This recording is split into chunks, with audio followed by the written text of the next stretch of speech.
सभी लोग बोल लेंगे जय बोले महावीर भगवान की, जय बोले अनंत अनंत सिद्ध परमेश्वरी भगवानों की, जय बोलिए आचार्य भगवान श्री सोम कीर्ति जी महाराज की, प्रद्युम्न कुमार की। सभी को जय जिनेन्द्र, जय दू जयंदो। हम सभी लोग प्रद्युम्न कुमार के चरित्र का वर्णन पढ़ रहे हैं, जो इस पुस्तक के आधार से है। सभी को दिखा देते हैं। इसका स्वाध्याय यहाँ पर चल रहा है। आचार्य सोम कीर्ति जी कृत ये लघु ग्रंथ है, छोटा सा ग्रंथ है। जैसा पहले बताया है कि प्रथमान योग के माध्यम से, कथाओं के माध्यम से जैन धर्म में आचार्यों ने सत्पुरुषों के, महापुरुषों के चरित्र का वर्णन किया है कि जिस काल में उनका जन्म हुआ था, उन्होंने किस किस प्रकार से क्या क्या कार्य किए, कहाँ रहते थे, कैसे उन्होंने अपने कर्मों का नाश करके मोक्ष का उपक्रम किया। तो बहुत ही प्रेरणादायक ग्रंथ है। आज की कक्षा स्वाध्याय को आरंभ करने से पहले प्रतिदिन की भांति सबसे पहले मंगलाचरण करेंगे। मंगलम भगवान वीरो मंगलम गौतमो गणी, मंगलम कुंद कुंदाद्यौ जैन धर्मोस्तु मंगलम, सर्वमंगल्य मांगल्यम सर्वकल्याणकारकम, प्रधानम सर्वधर्माणं जैनम जयतु शासनम, जैनम जयतु शासनम। सर्वे श्रोतारः सावधानतया श्रवन्तु। सभी श्रोतागण प्रतिदिन की भांति अच्छी प्रकार से एकाग्रचित होकर के इस ग्रंथ का स्वाध्याय करेंगे। श्री नैमिनाथाय नमः। नैमिनाथ भगवान के काल का वर्णन प्रारंभ होने वाला है। उससे पहले उस काल का वर्णन, नैमिनाथ भगवान जो थे हमारे 22वें तीर्थंकर थे। तो 22 के बाद 23 संख्या आती है, 23 के बाद 24 आती है। तो वर्तमान में अंतिम तीर्थंकर कौन से थे? 24।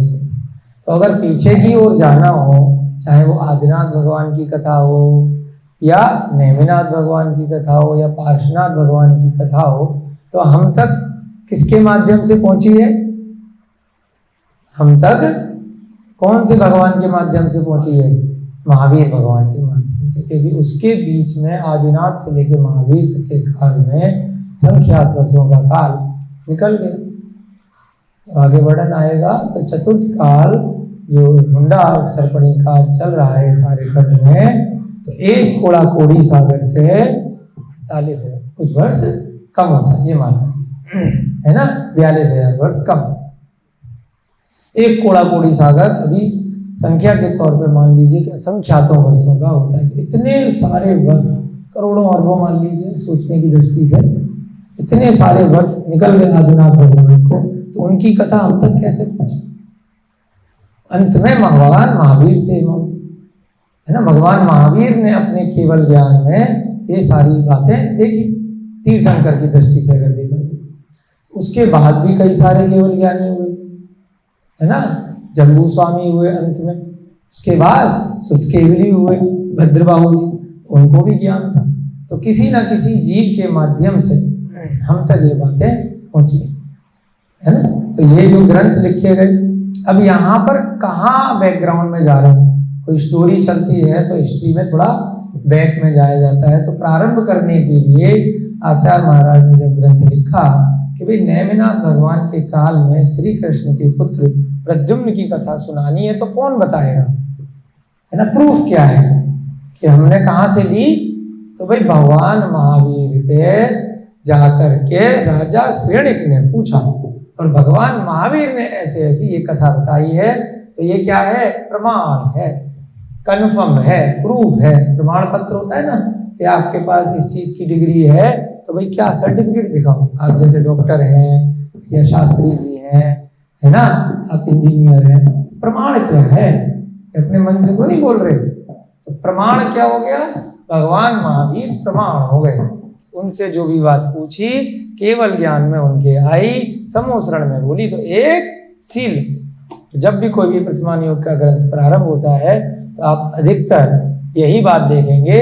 वर्तमान की दृष्टि से जब हम जाएंगे तो राजा श्रेणिक ही प्रश्न पूछते हैं, या कोई अन्य जीव भी पूछ सकता है, मनाही नहीं है, है ना, समूह शरण में। बट राजा श्रेणिक भगवान महावीर के परम भक्त थे, उन्होंने सबसे ज्यादा प्रश्न वहां पर पूछे। तो इस प्रकार से कथानक प्रारंभ हुआ है। पिछली कुछ कक्षाओं में आपने देखा कि भगवान महावीर का समूह शरण विमलाचल पर्वत पे लगा, जो राजगिरी नगर में था।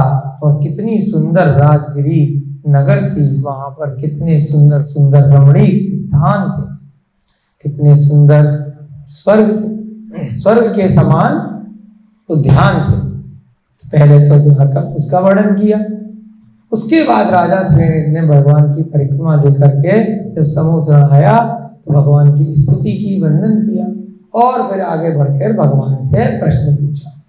उससे पहले क्या था? कल की कक्षा में हमने देखा था कि भगवान ने अपना दिव्य ध्वनि के माध्यम से 2 व्रत बताए, आगार अनगार, सागार और अनगार के गृहस्थ लोग भी स्वाध्याय के माध्यम से सीख सकते हैं कि व्रत इत्यादि क्या होते हैं। आगे बढ़ना हो तो उन्हीं भी बन सकते हैं।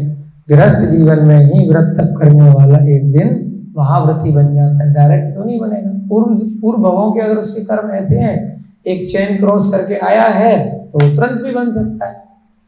वहां तक पहुंचने के बाद सीढ़ी दर सीढ़ी पूर्व भव में उसने बहुत सारे कार्य किए हैं, मुनि बन चुका है, तो भाई बहुत जल्दी इस भव में अपने ज्ञान से तुरंत सारे नियम ले लेता है। कई बार ऐसे उदाहरण। अब राजा श्रेणिक ने प्रश्न पूछा कि भाई प्रद्युम्न के बारे में हमने बहुत सुना है अन्यमतियों से, तो उनका चरित्र मैं सुनना चाहता हूँ। भगवान महावीर ने उसका उत्तर दिया कि आपने बहुत अच्छा प्रश्न पूछा है। द्वारका नगरी का वर्णन किया। द्वारका नगरी कैसी है? पहले तो कहाँ पर है? थोड़ा सा वर्णन कल बताया था ना, जम्मू द्वीप के अंदर सबसे पहले। और जम्मू द्वीप कहाँ है? मध्यलोक के अंदर है ना। मध्यलोक कितना बड़ा है? एक राजू का है। टेबल के माध्यम से कल बताया था कि यहाँ से लेके यहाँ तक का मान लीजिए अगर एक राजू है, समझने की दृष्टि से है नहीं इतना, थोड़ा सा कितना बड़ा एक राजू है कि हम अपने ज्ञान में उसको अभी नहीं देख सकते, परंतु शास्त्रों के ज्ञान से हम समझ सकते हैं कि हम उसी के मध्य में कहीं ना कहीं रह रहे हैं। ये जो पृथ्वी है जिस पे हम बैठे हैं, ये उस पूरे एक राजू के अंदर ही समाहित है। उसमें त्रस नाली है जिसमें त्रस जीव रहते हैं, और उसमें क्या है? सबसे मध्य वाला जो है वो जम्मू द्वीप है, जो थाली के समान है, गोल, और फिर उसके बाद गोल गोल गोल गोल चूड़ी के समान समुद्र और द्वीप। चूड़ी क्यों? क्योंकि पहले थाली होगी तो उसके चारों तरफ क्या होगा? तो थाली के ऊपर थाली तो नहीं आ सकती, तो थाली के बाहर चूड़ी नुमा एक गोल समुद्र है जो लवण समुद्र कहलाता है। फिर एक गोल द्वीप है जो घातकी खंड कहलाता है। फिर एक गोल समुद्र है जो कालोदधी समुद्र कहलाता है। ये सारे नाम धीरे धीरे आपको अभ्यास के साथ याद होने लगेंगे, घबराने वाली बात नहीं है। फिर कालोदधी समुद्र के बाद पुष्कर द्वीप आता है। ये सब पहले से दूसरे क्या है? द्वीप से दुगना समुद्र, समुद्र से दुगना द्वीप, द्वीप से दुगना समुद्र, फिर समुद्र से दुगना द्वीप। ऐसे बढ़ते बढ़ते बढ़ते असंख्यात द्वीप समुद्र इस एक राजू में हो जाते। अंत के समुद्र का क्या नाम बताया था कल? स्वयं गोलमण समुद्र। बहुत बड़ा है, एक राजू तक अपन को पहुंचना है, तो उससे भी वहां तक पहुंचते पहुंचते कितना बड़ा हो जाएगा वो स्वयं गोलमण समुद्र। तो वहां तक ये पहली पृथ्वी जो है जिस पे अपन रहते हैं, उसमें ये सारे के सारे द्वीप समुद्र है। तो उसके अंदर एक छोटी सी जगह है जम्मू द्वीप, जो पॉइंट से भी छोटी है ना, बिंदु से भी छोटी है ये जम्मू द्वीप, जो 1 लाख योजन का है। है ना, पहली पृथ्वी पे। तो आप लगाइए कि 3 लोक कितना बड़ा होगा, 343 खंड राजू। और कहा ये एक राजू मात्र का ये पूरा मध्य लोक हो गया, इधर से लेके इधर तक, पूरब से पश्चिम तक। तो देखिए कितना घमंड है अपने को कि हमने पता नहीं थोड़ी सी जमीन ले ली, एक प्लॉट भी ले लिया, तो क्या पता नहीं क्या हो गया। 3 लोक में देखिए कितनी धरा है ना। तो अपन कहाँ मान करते हैं, कहाँ घमंड करते हैं, सब मर जाएंगे, यही रह जाएगा। आत्मा आत्मा जाएगी। इसी स्वाध्याय के ज्ञान के साथ में आत्मा में जो अच्छे अच्छे कर्म जुड़ेंगे वही साथ में जाएगा। उसके अलावा पता नहीं अगला जन्म इस 3 लोक में कौन सी पर्याय में हो जाए। तो कल हमने चर्चा करी थी कि भव्य और अभव्य जीव होते हैं। भगवान महावीर ने 2 जीवों का वर्णन किया कि भव्य जीव ही स्वाध्याय कर पाते हैं, और वो फिर आगे आगे उनकी कम से कम कुछ गतियां रुकने की संभावना है। अगर वो गलती ना करें दोबारा से मनुष्य बन सकते हैं, देव पर्याय में जा सकते हैं। यदि सही क्षेत्र काल है तो उसी भव से अंतिम भव भी हो सकता है, मोक्ष भी जा सकते हैं।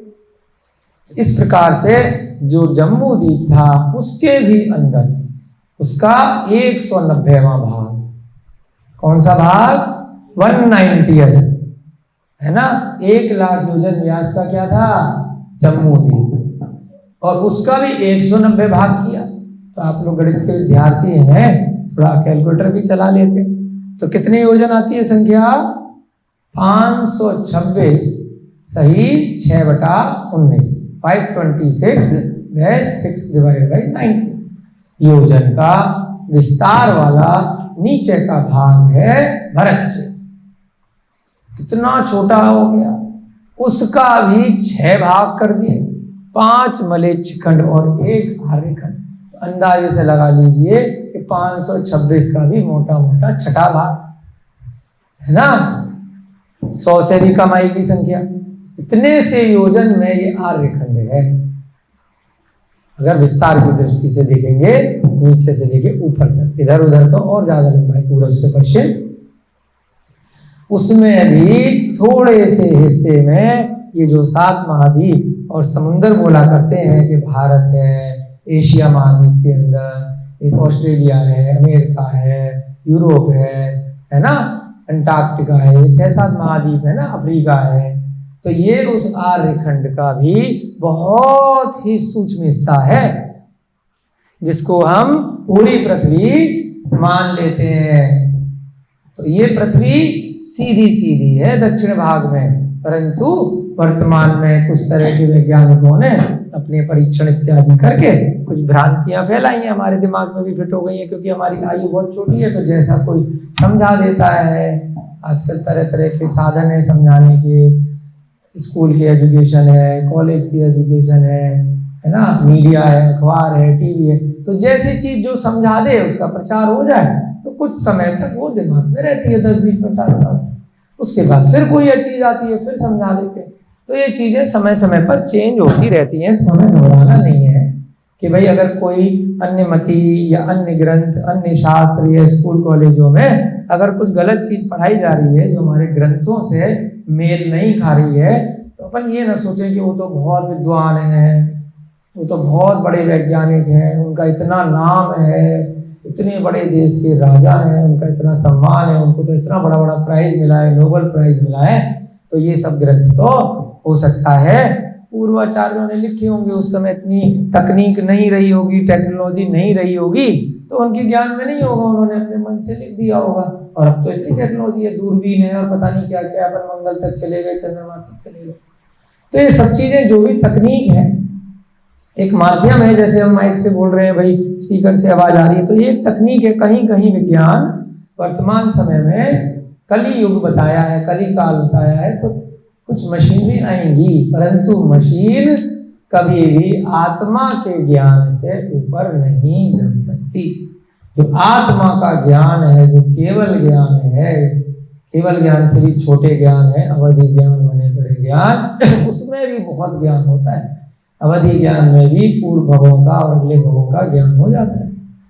केवल ज्ञान में तो पूरे संसार के सभी द्रव्यों की सभी पर्यायों का ज्ञान हो जाता है। तो उसके आगे ये जो तकनीक है ये कहीं ना कहीं विद्वान है भाई, जैसा जो वर्तमान में एक्सप्लेन कर दे, जिसकी प्रवचन देने की क्षमता थोड़ी सी अच्छी है, जो भाषण अच्छा दे देता है, जो राजनीति के लिए भाषण देता है वो नेता बन जाता है, राजा बन जाता है, जो विद्वता में थोड़ा सा भाषण दे देता है तो वो संत बन जाता है।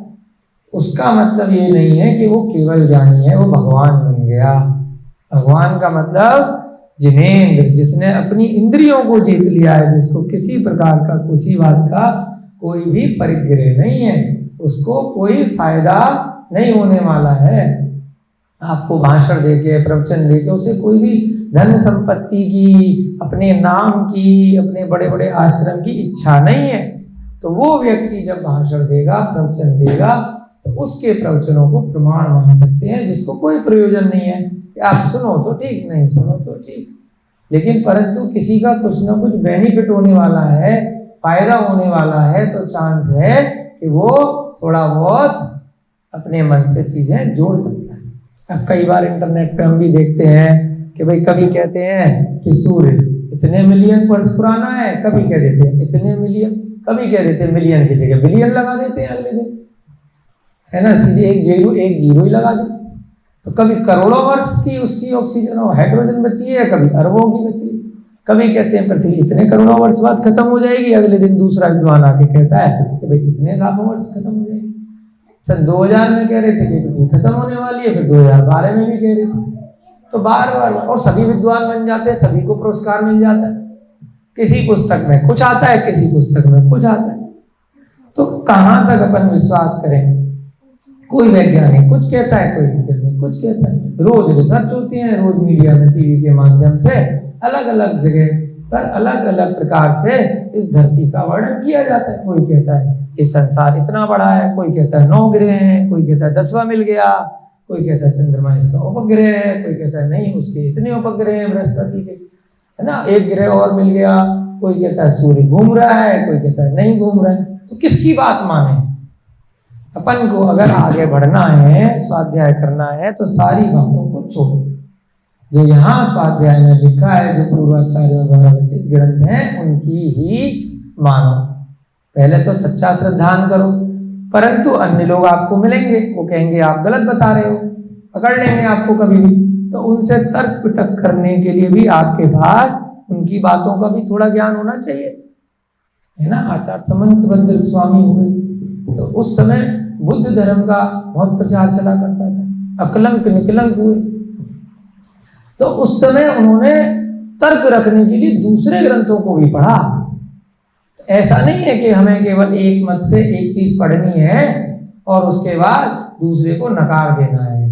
तो दूसरे जो अन्य मती हैं, वर्तमान का विज्ञान जो कह रहा है कि हम कहाँ रहते हैं, तो उसका भी एक श्रेष्ठ विद्वान को चाहिए कि जितना संभव हो अपने मति शुद्ध ज्ञान के आधार से उसका भी अध्ययन करना चाहिए। तभी तो कंपैरिजन कर सकेंगे, तो उससे आपका विश्वास और पक्का। हाँ, जो दूसरी साइंस है उसको भी पढ़ने का प्रयास करना चाहिए, है ना। तो ये जैसे बताया, धीरे धीरे जब आपका स्वाध्याय बढ़ेगा तो आपको समझ में आएगा कि पृथ्वी तो घूम ही नहीं रही है जिसको घुमाया जा रहा है, खाली मन के विचारों से सुना के बता करके पृथ्वी को मात्र घुमाया जा रहा है।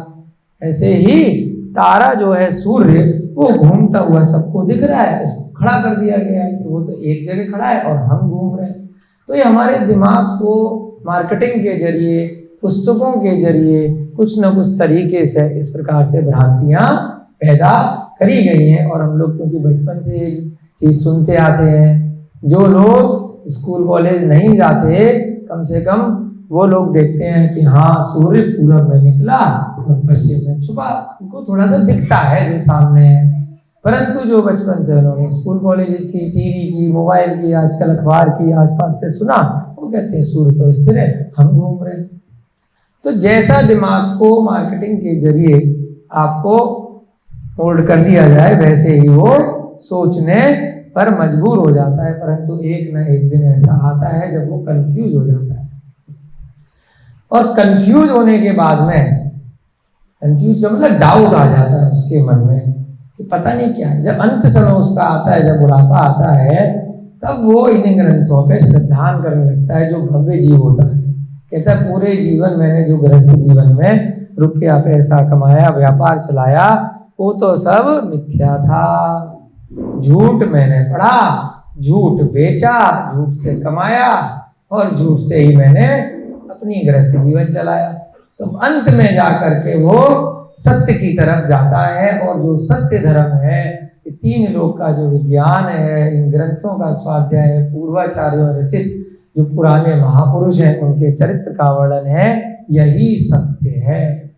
फिर उसकी बहुत सारी भ्रांतियां, बहुत सारे डाउट खुलने लगते हैं कि अच्छा ऐसे ऐसे राजा प्रद्युम्न के साथ हुआ था, ऐसे ऐसे भगवान महावीर के साथ हुआ था, ऐसे ऐसे भगवान राम के साथ हुआ था, तो मैं भी ऐसा ही करता हूँ, अभ्यास करता हूँ, तो क्या पता मैं भी राम बन जाऊं। चतुर्थ सूत्र का मंगलाचरण में देखा है ना आपने, बंदे तद्गुण लब्धे, अंत में बोलते हैं ना बंदे तद्गुण लब्धे। क्या मतलब है? बंदे माने वंदना करता हूं, तद्गुण आपके गुणों की, लब्धे प्राप्ति करने के लिए। हे भगवान राम, हे भगवान महावीर, हे भगवान हनुमान, हे भगवान प्रद्युम्न, या कोई भी जो मोक्ष को प्राप्त कर गए हैं, तो मैं आपकी वंदना इसलिए करता हूँ कि मैं भी आप जैसा एक दिन बन पाऊं, है ना। इसलिए नहीं कि आपका मंदिर बनाने के लिए, आपकी मस्जिद बनाने के लिए, या आपका गुरुद्वारा चर्च कुछ भी बनाने के लिए, अन्यथा लेने की बात नहीं है। मतलब आपकी पूजा स्तुति करने के लिए बस मैं अपना पूरा जीवन तो लगा दूं, और साथ में उसके लिए मैं लोगों से युद्ध करूं, लड़ाई करूं। भगवान ने युद्ध किस लिए करे थे? अपने कर्मों को जीतने के लिए युद्ध करे। एक व्यक्ति ने अपनी आत्मा को जीत लिया, मानो सारे संसार को जीत लिया। स्वयं को जीतना है जिनेंद्र का मतलब। जिनेंद्र का मतलब ये नहीं है कि अशोक की तरह या सिकंदर की तरह या औरंगजेब की तरह या अलग अलग काल में पता नहीं कितने राजा महाराजा है पूरे संसार को जीतने में लगे। और संसार अभी हमने देखा ना जम्बूद्वीप का भी, जिसको संसार आप सोचते हैं भाई अलग अलग काल में, मान लिया अयोध्या नगरी है, भारत देश है, उसको सोच रहे पूरा संसार जीत लिया। कोई एक छोटे से प्रदेश को सोच रहा है, कोई प्रदेश के अंदर एक छोटे से कस्बे को सोच रहा है, शहर को सोच रहा है, उसमें मोहल्ले को सोच रहा है, फिर एक सोसाइटी का इलेक्शन कर लिया, उसी को जीत लिया। उसी में इतना घमंड हो गया कि मैंने अपने, एक सोसाइटी है ना आजकल RWA होते हैं, तो उसके इलेक्शन जीतने में ही इतना घमंड आ जाता है कि मैं प्रेसिडेंट बन गया अपनी सोसाइटी का, अपने एरिया का, है ना, सभासद बन गया। और कहाँ पूरे संसार को जीतने के लिए सपने देखते हैं, और सारे संसार को जीतने में पता नहीं कितनी उम्र निकल जाएगी और कितने भाव निकल जाएंगे। तो खाली बैठ करके जो ये बताया है, स्वयं को जीत लो, अपनी आत्मा को जीत लो, तो सारे संसार को जीत लिया। उसी के लिए यहाँ पर अब आगे बढ़ते हैं। थोड़ा सा भूमिका बनाना भी बीच बीच में जरूरी है ना, कि जिससे लगे कि हाँ हम पढ़ क्यों रहे हैं, क्या फायदा है इसको पढ़ने का, प्रयोजन क्या है। कि द्वारका नगरी का वर्णन किया, कितनी अभूतपूर्व नगरी है कि देवों द्वारा बनाई गई है, समुद्र के अंदर, चारों तरफ से समुद्र से घिरी हुई वो नगरी, और उसमें ये राजा श्री कृष्ण और उनकी रानियां इत्यादि रहा करती। हमारे कथा काल में इसी द्वारावती नगरी में श्री कृष्ण नारायण नामक राजा राज्य करते थे। उस काल में न तो कोई वैसा ज्ञानी था, न दाता था, न भोक्ता, और न ही विवेकी, है ना। पिछले कालों में एक ही धरा पे बहुत सारे महापुरुष आते हैं और वो सब चले जाते हैं। एक ही जमीन पे कितने आए कितने गए, कितनों को मारा, फिर महल बनाए, है ना, और फिर वो महल फिर डूब गए। ऐसे ही उस काल में सबसे ज्यादा जो प्रतापी राजा थे, ज्ञानी राजा थे, वो कौन थे उस क्षेत्र में? कौन? राजा श्री कृष्ण नारायण थे। वस्तुतः वे अपनी प्रजा को पुत्र के तुल्य समझते थे। अच्छे राजा का गुण क्या होता है? जैसे अपने पुत्र की सभी जरूरतों को पूरा किया जाता है और उसको अच्छे संस्कार दिए जाते हैं कि भविष्य में कोई वो गलत कार्य नहीं करे। प्रजा की रक्षा की जाती है तो उसको क्या करता है अच्छा राजा? अपने पुत्र की तरह रक्षा करता है। वर्तमान में क्या हो रहा है? प्रजा को लूटते हैं, प्रजा को मूर्ख बनाते हैं। राजनीति के लिए जो राजा होते हैं, है ना, जितना ज्यादा उसको लूटते हैं उतना ज्यादा प्रजा परेशान होती है, अपशब्द बोलती है अपने राजा के प्रति, है ना, कोसती रहती है कि उसने ऐसा टैक्स लगा दिया, ये कर दिया, इतना परेशान कर दिया। तो पहले के राजा क्या करते थे? सबको प्रसन्न रखने का प्रयास करते थे। जो दुर्जन होते थे उनको सजा मिलती थी, जो सज्जन होते थे, जो निर्धन होते थे, उनका ध्यान रखा जाता था, जैसे पुत्रों का ध्यान रखा जाता है। अच्छे राजा के ये गुण होते, परेशान नहीं करते प्रजा को। ऐसे ही राजा श्री कृष्ण थे। उन्होंने अपनी बाल्य अवस्था में ही कंस आदि सदृश प्रबल शत्रुओं का विनाश किया एवं गोवर्धन पर्वत उठाकर गौओं की रक्षा की। द्वारका में कब पहुंचे? बाद में पहुंचे थे। उससे पहले ही मथुरा नगरी में कंस इत्यादि जो उनके मामा होते थे, दुष्ट राजा होते थे, तो उनको पराजित किया। कई बार क्या होता है कि कोई चारा नहीं होता तो युद्ध लड़के अच्छे लोगों को, दूसरे को जब मानते नहीं है तो पराजित करके उनका वध भी करना पड़ जाता है। परंतु जो केवल ज्ञानी जीव होते हैं, जो भगवान होते हैं साक्षात, वो कभी भी भगवान बनने के बाद युद्ध नहीं लड़ते। उससे पहले गृहस्थ जीवन में लड़ सकते हैं, चक्रवर्ती इत्यादि भी बहुत सारे तीर्थंकर हुए हैं, परंतु जब भगवान बन गए तो उनको युद्ध लड़ने की जरूरत नहीं है कि दुष्ट व्यक्ति को ठीक करने के लिए उसके ऊपर शस्त्र उठाना ही पड़ेगा। दुष्ट व्यक्ति बस उनकी शरण में ही आ जाता है ना, कैसे भी, तो उसको सारा ज्ञान प्राप्त हो जाता है, उसका सारा मान खंडित हो जाता है। समूह शरण में आ गया, शरण में आ गया केवल, तो उनको ज्यादा कुछ दुष्ट को मार करके ठीक नहीं करना पड़ता। तो कई मतियों में होता है ना कि देवी देवताओं ने और भगवान ने दुष्टों का नरसंहार किया, उनको मारा। वो देव तो आपस में कर सकते हैं, युद्ध भी लड़ाई कुछ भी करें, मनुष्य मनुष्य लड़ सकते हैं, परंतु भगवान को क्या जरूरत है किसी को मारने की?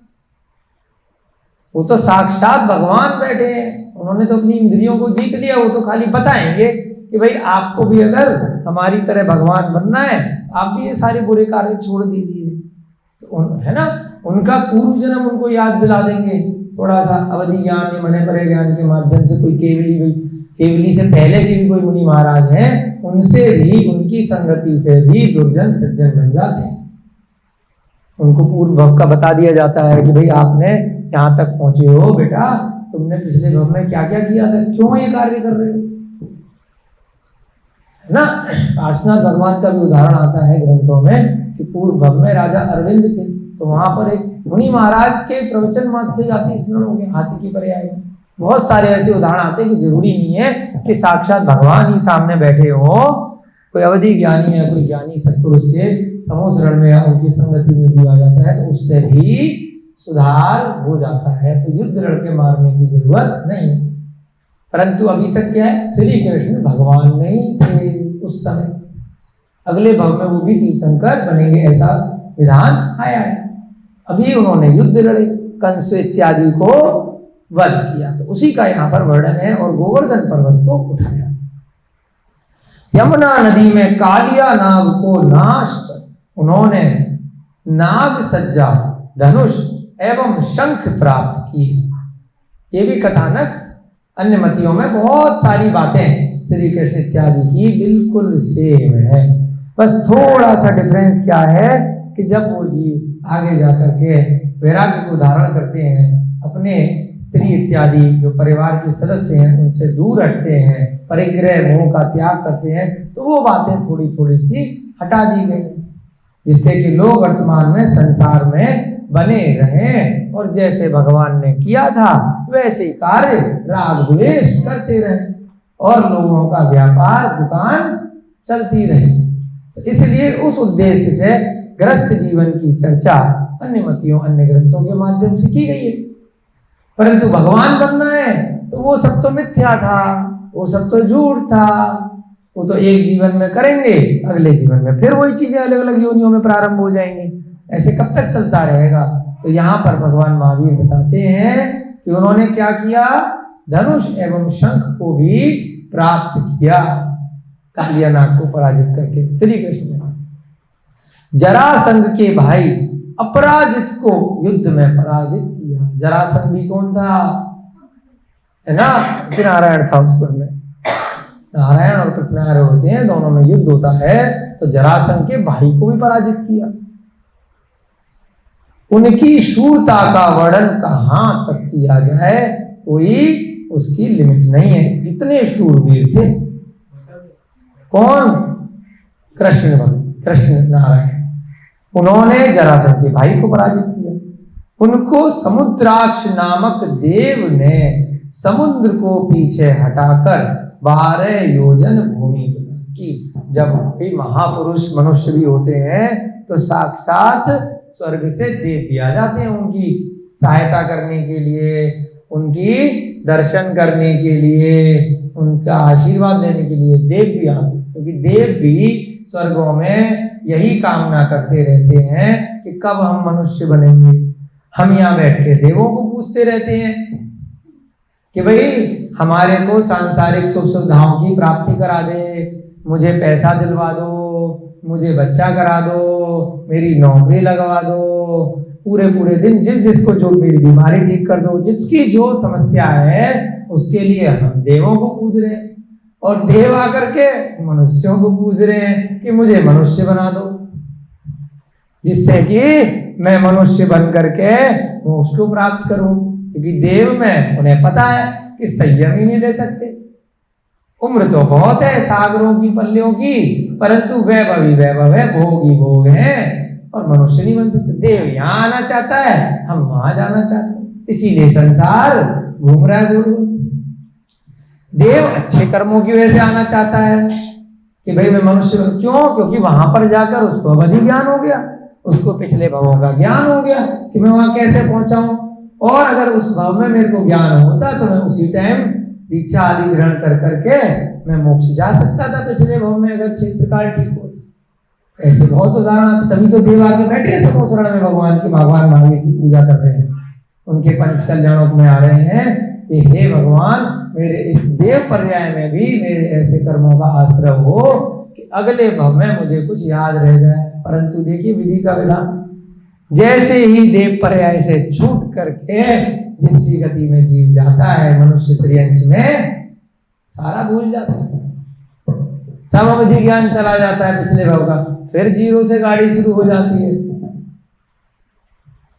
कुछ कुछ कर्मों का ऐसा उदय अगर रहेगा तो ऐसी जगह उसका जन्म हो जाएगा, ऐसा निमित्त बन जाएगा कि वो जो बार बार उस भव में सोच रहा था, जो पूजा अर्चना कर रहा था, तो उसे ध्यान रहेगा ना। जैसे आप प्रतिदिन किसी चीज का अभ्यास करते रहेंगे तो आपको एक ना एक दिन वो चीज याद हो जाएगी, फिर सपने में भी कोई पूछ लेगा।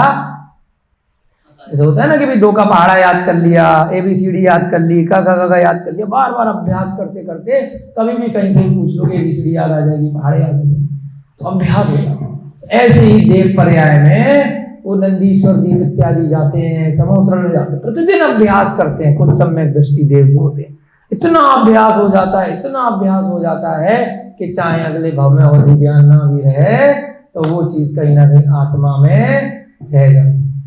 ऐसे ही ये स्वाध्याय कराया जा रहा है, इतना अभ्यास कर लो, इतना अभ्यास कर लो कि सारी फालतू बातें चली जाएं, और ये सारी बातें जो अच्छी अच्छी बातें हैं, जो महापुरुषों के चरित्र हैं, जो आत्मा का ज्ञान है, वो आपकी आत्मा में आर्मड शरीर के साथ में लगा रह जाए। और कहीं पर भी आपका जन्म हो तो वहां पर बिना सिखाए, बिना बताए, बिना अवधि ज्ञान के भी आपको याद रह जाए। तो ऐसे ही क्या थे हमारे राजा श्री कृष्ण थे कि उनको देवों ने आकर के द्वारका नगरी बसा के दी, खुद नहीं बनाई। समुद्र के अंदर कैसे कंस्ट्रक्शन करोगे भाई? जहाज, पानी का जहाज तो वर्तमान में चलो थोड़ी देर के लिए बना लिया, तूफान से बचा भी लिया, पूरा नगर बना दोगे? वर्तमान में बहुत सारे लोग प्रयास कर रहे हैं, हमने सुना है दुबई में प्रयास कर रहे हैं, कोई जापान में प्रयास कर रहा है, कोई श्रीलंका का भी सुना है कि समुद्र में थोड़ी सी मिट्टी डाल के कुछ मीटर तक मान लीजिए, कुछ किलोमीटर तक मान लीजिए, थोड़ी सी मिट्टी बालू इत्यादि डाल के थोड़े थोड़े समय तक कुछ छोटे छोटे से टापू बनाने का प्रयास कर रहे हैं। पर कई जगह, परंतु उसकी कोई गारंटी नहीं कितने समय तक वो चलेगा, कितने पर्यावरण के साथ छेड़छाड़ की जा रही है उसके लिए। एक जगह से ले जाके वहां पर पानी डाला जाए, थोड़ी सी कोने पे तो बना सकते हैं, समुद्र से 10-20-100 मीटर अंदर जहां पर बहुत गहरा पानी नहीं है, थोड़ी सी मिट्टी डाल दी 10-20 मीटर 50 मीटर। अब समुद्र की गहराई में अगर बनाना हो तो कितने किलोमीटर नीचे तक आप बालू डालोगे, पत्थर डालोगे, तो वहां के जीवों का क्या होगा, प्रकृति का क्या होगा। तो द्वारका नगरी कैसी है, समुद्र की एकदम कोने में नहीं है, मध्य में है कि वहां से कोई जीव कूद के जाए तो पता नहीं कहां पहुंच ही नहीं पाए। तो ऐसी नगरी किसने बनाई, कौन से देव थे, समुद्राक्ष नामक देव, समुद्राक्ष नामक देव ने 12 योजन की भूमि पे बनाया। उनके अपूर्व बल को देखकर इंद्र ने द्वारका नगरी की रचना के लिए कुबेर को बोला कि भाई कुबेर ही क्या करता है, समुद्रण की भी रचना करता है इंद्र की आज्ञा से, और कुबेर ने ही जाकर के द्वारका नगरी बनाई इंद्र की आज्ञा से। इंद्र के नीचे क्या होते हैं, जैसे यहाँ पर प्रेसिडेंट, वाइस प्रेसिडेंट, किसी ऑफिस में है ना कैटेगरी होती है, मैनेजर, ऊपर उसके, तो ऐसे ही स्वर्गों में भी सिस्टम है, वहां पर भी है, पोस्ट है। इंद्र के नीचे कुबेर होता है, उसकी आज्ञा से जो कहेगा, जो हुकुम सरकार जाता है, बनाता है। तो द्वारका नगरी बनाई, वे सबके मित्र थे, सबके रक्षक थे। कौन, श्री कृष्ण सबके मित्र थे, सबकी रक्षा करते थे। वे याचकों के लिए कल्प वृक्ष सदृश थे, शत्रुओं के लिए राहु सदृश थे, यादव वंशियों के कुल रूपी समुद्र की वृद्धि हेतु चंद्रमा के तुल्य थे। उनको क्या बोलते हैं, यदुवंशी। अभी भी बहुत सारे लोग भारत देश में यादव अपना सरनेम लगाते हैं, बोलते हैं हम श्री कृष्ण के वंशज हैं, है ना। सभी लोग श्री कृष्ण जी के वंशज हैं। हम सभी भी जो जैन लगाते हैं ये भी श्री कृष्ण के वंशज है ना, उन्हीं के वंश में आगे परंपरा चली आ रही है। कल्प वृक्ष क्या होता है, यहाँ पे एक शब्द है, सुना है आप लोगों ने, कल्प वृक्ष सभी इच्छाओं की पूर्ति कर देता है। जैसे ये काल चल रहा है, चतुर्थ काल के बाद पंचम काल, हुंडा अवसरपणी काल में, आर्यखंड में, तो ऐसे ही चतुर्थ काल से पहले पहला, दूसरा और तीसरा 3 काल आते हैं जिनको भोग भूमियां कहा गया है। वो भी जीव अपनी आत्मा में अच्छे कर्म कर करके भोग भूमि में मनुष्य पर्यंत का जन्म ले लेता है, तो वहां पर उसको कोई काम नहीं करना पड़ता, इतनी ज्यादा भूख भी नहीं लगती कि सुबह दोपहर शाम बार बार भूख लग रही है। नौकरी कर रहे हैं, कुछ नौकरी नहीं भी कर रहे हैं तो छोटे छोटे बच्चे हैं तो मम्मी पापा के पीछे पड़े हैं, ये खिलाओ ये खिलाओ। तो कल्प वृक्ष 10 प्रकार के कल्प वृक्ष ग्रंथों में बताए हैं। कोई कल्प वृक्ष किसी इच्छा की पूर्ति करता है, कोई कल्प वृक्ष किसी इच्छा की, बस उसके जाके सामने खड़े हो जाओ, कह दो मुझे मकान चाहिए, आपको मकान मिल जाए। कोई कह दे मुझे तो महल चाहिए, महल मिल जाए। कोई कह दे मुझे तो है ना माला चाहिए, माला मिल जाएगी। जो भी वस्तु मांगोगे तो उस प्रकार से 10 प्रकार से मिल जाएगा। इतना उनका प्रकाश होता है कि सूर्य की आभा भी फीकी पड़ जाए। सूर्य नहीं दिखाई देता जब कल्प वृक्षों का काल होता है। एक कल्प वृक्ष होते हैं वो आभा ही आभा देते हैं, सूर्य के समान तेज देते हैं। ऐसे 10 प्रकार के कल्प वृक्ष ग्रंथों में आए हैं। हमने इसके ऊपर भी पहले कक्षा अलग से लगाई है, आपको YouTube के माध्यम से मिल जाएगी, पूरी कक्षाएं लगाई हैं कि कल्प वृक्ष कितने प्रकार के होते हैं, प्रत्येक कल्प वृक्ष से क्या क्या मिलता है। और उस काल में अंत में 13 कुलकरों का जन्म होता है, उसके ऊपर भी कक्षाएं लगाई हैं। स्वाध्याय में जैसे जैसे आएगा बीच बीच में उसका थोड़ा थोड़ा सा वर्णन करें। तो कल्प वृक्ष जब होते हैं तो लोगों को कोई काम नहीं करना पड़ता, ना कोई चोरी करेगा। क्यों चोरी करेगा, वो भाई पेड़ के पास चला जाएगा।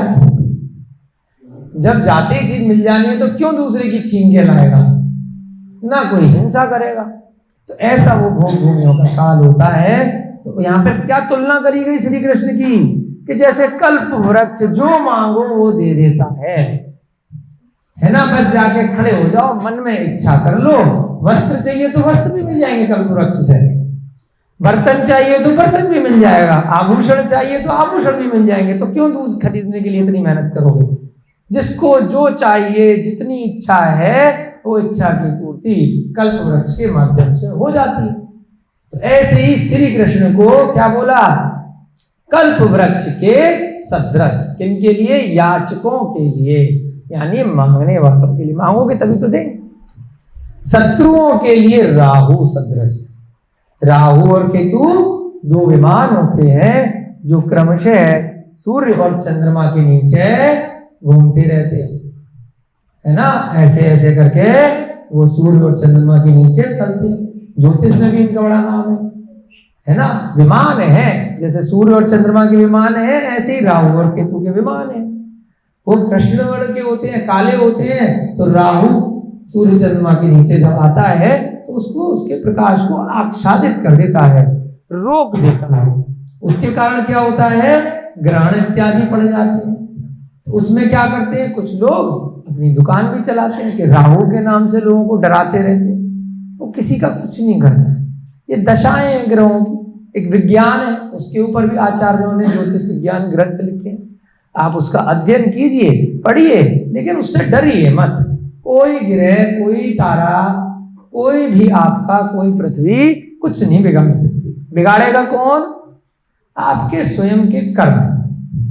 आप जैसा कर्म करोगे वैसा उसका उदय आएगा किसी न किसी काल में, किसी न किसी भाव में, और आपको उसका परिणाम भुगतना पड़ेगा। तो इसमें कोई भी ग्रह आपको मारने जा रहा हो या आपके ऊपर चढ़ रहा हो, ऐसा कुछ नहीं है। परंतु ऐसी भ्रांतियां हैं कि राहु सदृश, कि भाई जो व्यक्ति गलत काम करेगा तो उसको राहु बिगाड़ देता है, ऐसा प्रचार किया जाता है डराने के लिए। तो ऐसे ही कोई शत्रु है तो श्री कृष्ण जी उसके लिए कैसे थे? जैसे कंस के लिए, जरासंध के लिए राहु के समान थे। जैसे ग्रहण पड़ गया तो सारी उसकी दशा बिगाड़ दी, ऐसे थे। यादव वंशियों के कुल रूपी समुद्र की वृद्धि हेतु चंद्रमा के तुल्य थे। तो ये सब धीरे धीरे करके ये बताया जाता है, कंपैरिजन करके, जिससे कि हमें दिमाग में पिक्चराइजेशन हो। कितने प्रतापी, चंद्रमा जैसा होता है वैसे ही उनके कुल के रूपी थे। किनके लिए? यदुवंशियों के लिए, उनके वंश में जो लोग आ गए। उस समय ऐसा कोई अन्य राजा नहीं था जो उनकी समानता कर सके। कोई भी इतना बड़ा राजा नहीं था। उनके पराक्रम को देखकर अन्य राजाओं ने अपनी शूरता का अभिमान त्याग दिया। बाकी राजा उनसे झुक करके रहते थे कि भाई इतने बड़े राजा हैं तो हम जो है उनके अधीन ही बने रहें तो अच्छा है। जैसे नहीं होता, भी एक देश का प्रधानमंत्री हुआ, छोटे छोटे स्टेट के मुख्यमंत्री हो गए, उनके नीचे फिर जिलों का नगर निगम हो गया, फिर अंदर हो गया, फिर अंदर। तो ऐसे ही बड़े राजा के अंदर छोटे छोटे राजा, मंत्री इत्यादि काम करते हैं। उनमें गुण ही गुण थे, अवगुण तो थे ही नहीं, कोई अवगुण नहीं था। दिग्विजय की ओर आती हुई उनकी सेना के पदाचरण से, मार्ग की धूलि से आकाश ऐसा व्याप्त हो जाता था मानो वह कोई अन्य भूमि हो। दिग्विजय क्या होता है? दिग का मतलब उस दिन भी बताया था, दिग माने दिशाएं, दिगंबर आता है ना, दिग्व्रत देशव्रत बताए थे। तो दिग्विजय दिशाओं को विजय करने के लिए जो नारायण होते हैं वो कितने खंड के राजा होते हैं? 3 खंड के राजा। धीरे धीरे आएगा वर्णन। 6 खंड बताए अभी भरत क्षेत्र के। कौन कौन से? 5 मलेच्छ खंड और 1 आर्य। ये भरत क्षेत्र के 6 खंड होते हैं। तो जब चक्रवर्ती राजा होते हैं तो वो इन 6 खंडों को जीत लेते हैं, दिग्विजय में। और नारायण को अर्ध चक्रवर्ती पर्यायवाची शब्द में बोला गया, यानी कि आधे चक्रवर्ती हैं। चक्र उनके भी है, चक्र घूमता है ना अपने कथाओं में, पिक्चरों में, टीवी पे देखा हो ना महाभारत। तो अर्ध चक्रवर्ती बोलते हैं श्री कृष्ण नारायण को। वो कहां तक के राजा होते हैं? 3, है ना। कौन कौन से 3 खंड? एक तो आर्य खंड है जहां रह रहे हैं भाई, और 2 जब भरत क्षेत्र की चर्चा पहले भी कई कक्षाओं में करी है, तो जम्मू द्वीप है, जम्मू द्वीप के नीचे का अर्धचंद्राकार छोटा सा भरत क्षेत्र जो भी बताया था 190वां भाग, उसमें भी बीच में मध्य में एक विजयार्थ पर्वत होता है। कौन सा पर्वत होता है? विजयार्थ पर्वत। विजयार्थ पर्वत और 2 नदियां ऐसे क्रॉस करती हुई जाती हैं, वी शेप बनाती हुई। कैसे? जैसे उल्टा गमला होता है ना, ऐसे और ऐसे 2 नदियां और बीच में विजयार्थ पर्वत, और उन पूरे में मिलाकर के भरत क्षेत्र। अब कितने हिस्से बन गए, है ना? कल से हम बोर्ड भी रखने का प्रयास करेंगे, बीच में कोई ऐसी बात आती है तो छोटे से बोर्ड पे दिखा दिए तो आपको समझने में आसानी होगी। भरत क्षेत्र ऐसे अर्धचंद्राकार, एक गंगा नदी, एक सिंधु नदी, बीच में विजयार्थ पर्वत। तो कितने भाग हो गए? ऊपर के 3 और नीचे के भी 3। इस प्रकार से 6 भाग हो गए। 6 भागों का राजा कौन होता है? चक्रवर्ती। नीचे के 3 भागों का अर्ध चक्रवर्ती यानी नारायण। तो जब वो जीतने के लिए जाता है तो उसको क्या बोलते हैं? दिग्विजय। अर्ध चक्रवर्ती यानी कि नारायण जो होते हैं विजयार्थ पर्वत को क्रॉस नहीं कर पाते। वो इतना बड़ा पर्वत होता है कि नारायण भी उसको क्रॉस नहीं कर पाते। जब श्री कृष्ण नारायण भी फेल है तो हम और आप क्या है ना? हमें किस बात का इतना मान करना चाहिए? ये सब चीजें अपने को इसलिए भी चीज में जरूरी है कि कितना बड़ा क्षेत्र है। तो क्या बता रहे हैं? दिग्विजय की ओर जब उनकी सेना जाती है, यानी कि मलेच्छ खंडों को जीतने के लिए और आर्य खंड के भी जहां पर द्वारका में रह रहे हैं उसके अलावा भी जीतने के लिए जाती है, तो उनकी सेना के पदाचरण से मार्ग की धूली, धूली माने धूल उड़ती है। जब हाथी घोड़े है ना, सेनापति सब जा रहे हैं तो आकाश ऐसा व्याप्त हो जाता था मानो वह अन्य कोई भूमि हो। धूल इतनी तेजी से उड़ती है, जब करोड़ों घोड़े जाएंगे, है ना, इतने लाखों करोड़ों सेना जाएगी एक जगह से दूसरे स्थान पर। आपने फिल्मों में देखा होगा ना, जब ऐसे करके घोड़े भागते हैं फिल्मों में तो धूल उड़ती है। तो जब इतने लाखों घोड़े भागेंगे एक साथ, इतने सेना जाएगी, तो ऐसा लगता है कि धूल आकाश में जब उड़ रही है ऊपर जैसे दूसरी भूमि बन गई हो। क्या बताया? इस प्रकार से वो दिग्विजय के लिए श्री कृष्ण आगे बढ़ते हैं। उनकी निर्दोष महत्ता देखकर इंद्र ने भी ऐश्वर्य आदि का ममत्व त्याग दिया। अब इंद्र के पास इतना वैभव है, स्वर्ग में सौधर्म ईशान इंद्र हैं, 16 स्वर्ग तक, प्रत्येक स्वर्ग के अपने अपने इंद्र होते हैं। इंद्र ने जब देखा कि इनके पास, कृष्ण के पास इतना कुछ है, फिर भी निर्दोष, यानी कि उनको ज्यादा उनसे ममत्व नहीं है, इतने बड़े नारायण होने के बाद भी, तो इंद्र को भी लज्जा हुई कि भाई मैं भी अपना ममत्व छोड़ देता हूं। होगा सब कुछ राजा के पास, परंतु उससे मोह नहीं होगा। और किसी व्यक्ति के पास कुछ नहीं भी है और अगर मोह बहुत है तो वो परिग्रह की श्रेणी में आएगा। अगले भाव में उसको उस मोहनीय कर्म के कारण दिक्कत आ सकती है। त्रियंच गति में भी मान लीजिए कुत्ता है, कोई पक्षी है, थोड़ी सी रोटी से भी अगर मोह हो गया, उसको छुपा छुपा के रख रहा है, तो उसको परिणाम भुगतना पड़ सकता है। तो ऐसे ही परिग्रह का मतलब क्या लिया? मूर्छा परिग्रह, मोह को परिग्रह कहा, ममत्व को। आपके पास सब कुछ है, बहुत रुपया पैसा है, परंतु अगर मोह नहीं है, आप वैरागी हो, आप संत हो। और अगर कुछ भी नहीं है और जरा से के पीछे भी जान निकली जा रही है, मरते दम तक भी उसको साथ में लेके घूम रहे हो, तो बहुत दिक्कत आएगी। किसी से भी मोह, अपने शरीर से भी अगर मोह है तो बहुत दिक्कत करेगा। परिवार तो बहुत दूर की बात है, शरीर और शरीर से जुड़ी हुई जितनी भी वस्तुएं हैं, जितने भी साधन हैं, तो ऐसे श्री कृष्ण नारायण को कोई मोह नहीं था, तो इंद्र को भी नहीं हुआ उनको देख करके। उनकी स्थिर बुद्धि गंभीर एवं सज्जनों के पालन में तत्पर थी, स्थिर बुद्धि थी, है ना, कंसंट्रेशन बहुत था, जिसने पर स्त्रियों को वक्ष स्थल, शत्रुओं को पीठ एवं याचकों को नकार का वचन कभी नहीं दिया। ऐसे गुण युक्त चंद्र के सदृश मनोहर हरिवंश के श्रद्धानुवत श्री कृष्ण नारायण द्वारावती पर शासन करते थे। कभी भी शत्रुओं को पीठ नहीं दिखाई। पीठ दिखाना क्या बोलते हैं कि डर करके भाग गए। युद्ध में पीठ दिखाना कि भाई अब तो बचना मुश्किल है, चलो भाग, कायर। पर स्त्रियों को वचस्थल, कोई पर स्त्री है उनके साथ उन्होंने कभी भी मोह नहीं किया। याचकों को नकार का वचन, अगर कोई कुछ मांगने आया, सुदामा की कहानी सुनी होगी ना आपने, स्टोरी बताते हैं कई बार, तो कुछ भी कोई भी व्यक्ति मांगने आया तो मना नहीं किया, नकार यानी ना नहीं करा। ऐसे गुणयुक्त चंद्र के सदृश मनोहर हरिवंश के शग्गानुरत, हरिवंश के थे वो। श्री कृष्ण के पिता का नाम क्या था?